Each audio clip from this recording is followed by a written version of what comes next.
Shankarrao चव्हाणला phone लाव. Bell त्यांनी phone लावला, फोन लागला. आता इंटरकॉम मध्ये साहेबांच्या हातामध्ये फोन.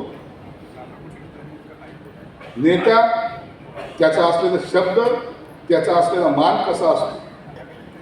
शंकरराव काय चाललंय त्या खडकीमध्ये, त्या टायमाला संभाजीनगर नव्हतं, मला खडकी म्हणायचो.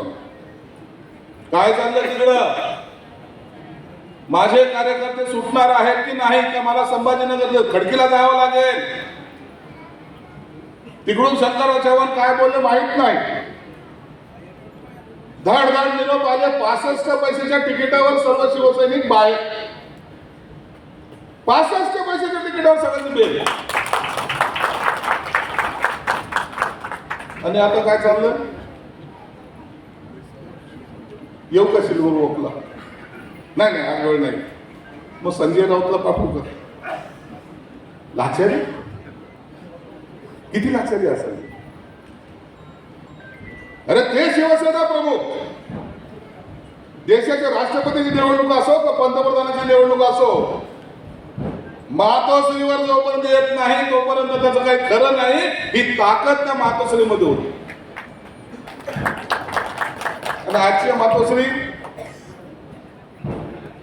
आता हे संजय राऊतच दुसरी मातोश्री अनेक ठिकाणी जातात. या विधानसभेला तसंच केलं. काय केलंय,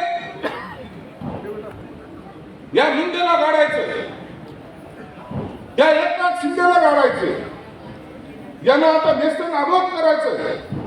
गद्दाराला धडा शिकवलाच पाहिजे. भाषण द्यायला लागले लोकांना. गेल्या 2.5 वर्षामध्ये एकनाथ शिंदे साहेबांनी ज्या पद्धतीने काम केलं ना, तो प्रत्येक दिवस लोकांच्या डोळ्यासमोर होता. लोक पाहत होते की हा एकनाथ शिंदे सारखा एक ध्येय वेळा माणूस सकाळपासून तर रात्रीच्या 4-4 वाजेपर्यंत काम करतोय. कधी कधी आम्ही सांगतो, साहेब आता आम्हाला झोप यायला लागली, तुम्ही झोपायला जाणार. इतक्या वेळेसारखा काम करणारा माणूस महाराष्ट्राने पाहिला. आणि लोकांनी आपलं मत बनवलं. जे गाडायला निघले होते लोकांनी त्यांना गाडलं, आणि शिंदे साहेबांनी जे 40 ते 50 होते ते 60 करून दाखवले. हे ताकद त्यांची निर्माण केली. आदरणीय एकनाथ शिंदे साहेबांचं